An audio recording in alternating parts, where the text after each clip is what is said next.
Good morning, dear students. Welcome to the virtual class. Students, we are going to start new chapter of history today, class 7th, chapter number 10, new political formations in the 18th century. In this chapter, we are going to cover the following topics: decline of the Mughals, emergence of regional powers, emergence of new states, and the case study Marathas. Students, let's start from the book, page number 94. The 18th century saw the gradual disintegration of Mughal Empire and the emergence of regional powers. 18th century में क्या हुआ? Mughal empire disintegrate होनी start हो गई, मतलब downfall, ख़त्म होनी start हो गई, और न्यू रीजनल पावर्स जो थी वो राइज होने लगी. बहुत सारी regional powers came into emergence and became independent kingdoms. And by 1965, the British had successfully seized significant territory portions in East India.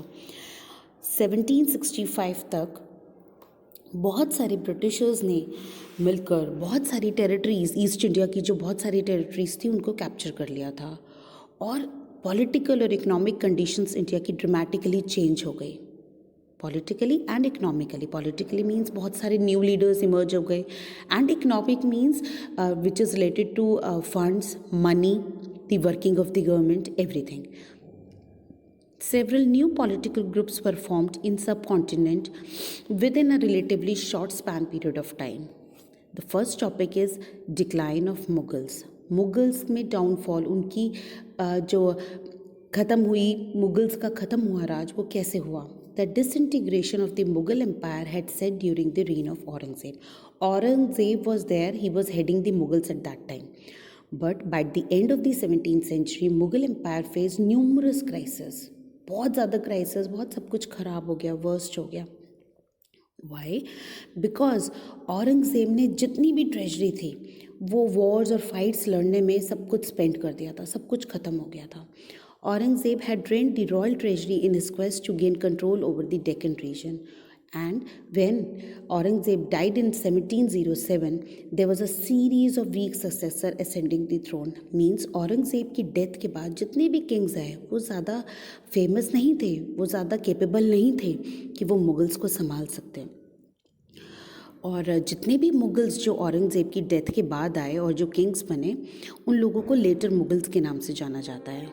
That included Aurangzeb's son Bahadur Shah, Jahandar Shah, Farrukh Siyar, Muhammad Shah, and Ardi among others. Repeated invasions by Ahmad Shah Abdali and Nadir Shah further weakened the Mughal Empire. बार बार अहमद शाह अब्दाली और नादिर शाह ने वार करके, war और fights लड़के Mughal empire को और weak किया. Already there was no money also. Ahmad Shah Abdali invaded India 9 times. उन्होंने India पे 9 टाइम्स हमला करा. और नादिर शाह ने भी दिल्ली को 1738 to 39 के बीच में प्लंडर किया, मींस उस पर फिर हमला किया, and took the prized Kohinoor diamond.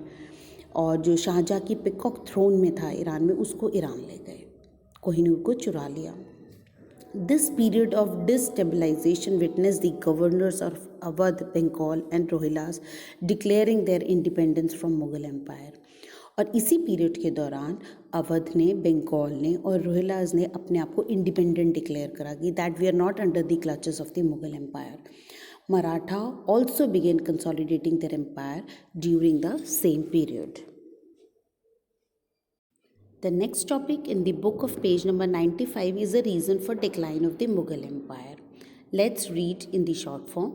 This is the death of Aurangzeb in 1707. Aurangzeb religious policy, weak successive rulers, the absence of any definite law, moral degeneration and demoralization of army was there. These are the basic reasons for the decline of the Mughal Empire. Continuing from the book, the later Mughals being weak were unable to administration control over such empire. मैंने आपको बताया था later Mughals में औरंगज़ेब के बेटे ही थे.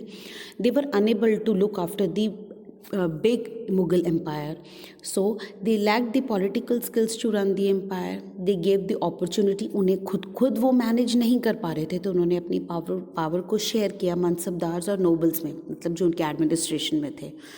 पर उनको चेक नहीं कर पाए कि हाउ दे आर वर्किंग। और धीरे धीरे जो उन्होंने एक सेटअप किया, जागीर्स बनाए, हेड बनाए, वो सब धीरे धीरे कोलैप्स करने लग गए।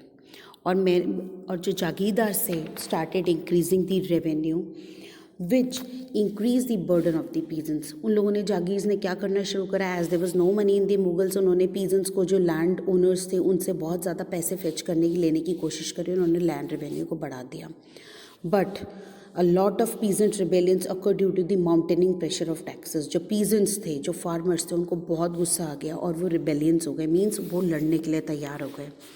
Nobility also became very powerful after the Aurangzeb death, and gradually the power shifted from the Mughal rulers to the governors and local chiefs। और धीरे धीरे मुगल्स जो थे वो बिल्कुल डाउनफॉल हो गया उनका, और लोगों ने उनकी पावर गवर्नर्स और लोकल चीफ्स को दे दी।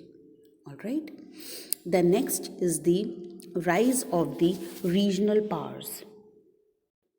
In this, the rigid policies of Aurangzeb की बहुत rigid and difficult policies थी, had turned the Rajput, Jat and Sikhs to revolt against the Mughal Empire।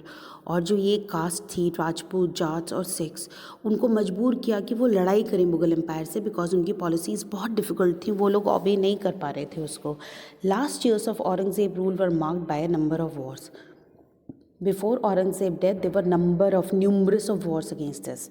His successors could not shield the Mughal Empire। जो उनके औरंगज़ेब के बाद जो rulers आए थे, वो लोग मुग़ल एम्पायर को बिल्कुल भी हैंडल नहीं कर पा रहे थे, और जाट, सतनामीज़ एंड सिख्स और मराठास ने पूरी पावर को कैप्चर कर लिया, and Mughal was out of the picture.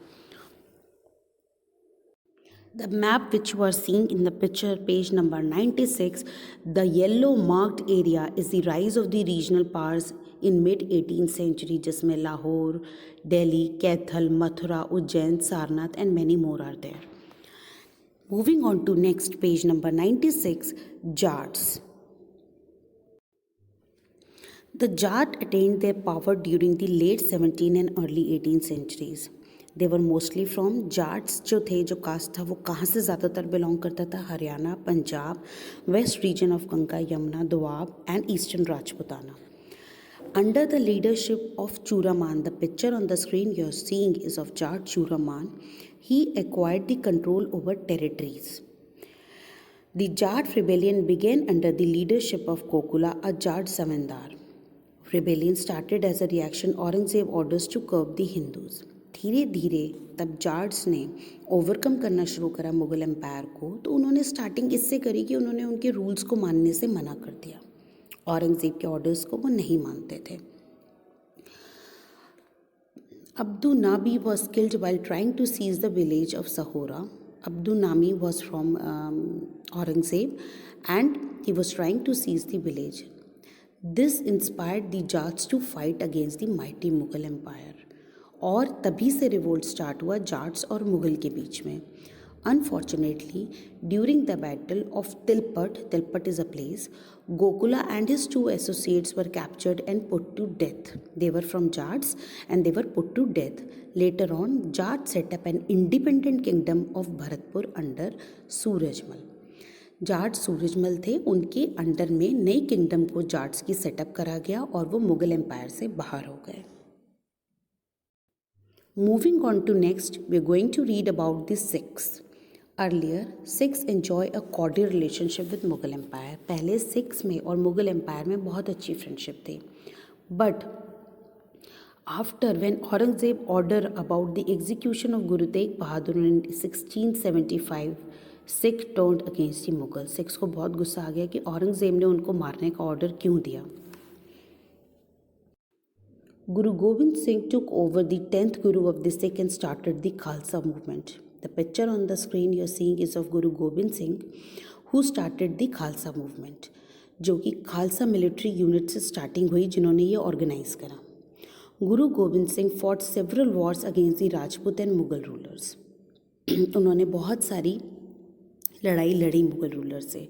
But after the death of Guru Gobind Singh, Khalsa declared their autonomous rule by issuing cons in regard of Guru Nanak and Guru Gobind Singh.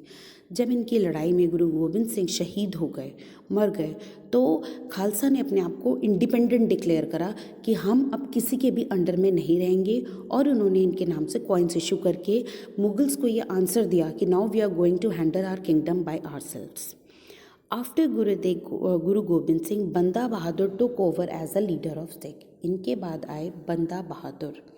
Khalsa established his administration between Sutlej and Jamuna. He fought against the Mughals for 8 years. इन्होंने 8 साल तक मुगल से लड़ाई करी. पर बंदा बहादुर की death के बाद सिख्स ने अपना एक अलग ट्रूप जट्ठास अरेंज करे, मतलब अपनी ग्रुपिंग करी अलग. One of the Sikh chief named Maharaja Ranjit Singh conquered the areas of Kashmir, Peshawar and Multan and established independent Sikh state with its capital in Lahore. Punjab flourished under Maharaja Ranjit Singh and he was courageous, strong and powerful ruler. The next is Rajputs. After Aurangzeb's death, many Rajput states such as Amber, Jodhpur declared themselves to be independent of the Mughal Empire. During the 18th century, the ruler of Jodhpur, Ajit Singh, claimed Subedari of Malwa, Gujarat respectively. These Rajput rulers further extended their territories by seizing neighboring regions. धीरे धीरे राजपूत्स ने conquer करनी शुरू कर दी जगहें और territories को अपने अंडर में ले लिया और मुग़ल एम्पायर से इंडिपेंडेंट डिक्लेयर करा. राजपूत्स ऑलरेडी बहुत ज़्यादा पावरफुल थे वॉर्स में, एंड उनको बहुत सारी टेक्निक्स आती थी. And Sawai Jai Singh and the ruler of Jodhpur Ajit Singh ने ही मिलकर, जोधपुर के अजीत सिंह और सवाई जय सिंह जो थे, उन दोनों ने मिलके ही अपने आप को इंडिपेंडेंट डिक्लेयर करा था. Sawai Jai Singh founded the city of Jaipur. Jaipur इन्होंने ही बनाया. He made it his new capital and developed scientific centre of learning. Sawai Jai Singh was interested in astronomy, therefore built 5 astronomical observations in Jaipur, Ujjain and Mathura, Delhi and Banaras. When you go to Jaipur sometime and you can visit Jantar Mantar over there, जो कि सवाई जय सिंह ने बनाया है, वहाँ पर सारी आपकी जो जितने भी आपके सन साइंस होते हैं, एक्वेरियस है, टॉरस है, मार्स है, वो डेट वाइज अलग अलग उनके स्टैचूज़ बने हुए हैं. सन के थ्रू टाइम पता लगता है and everything is there related to astronomy and it is beautifully build. He was also given the Subedari rights of Agra in 1722. Later, Marathas campaigned into Rajasthan and checked further expansion of the Rajput.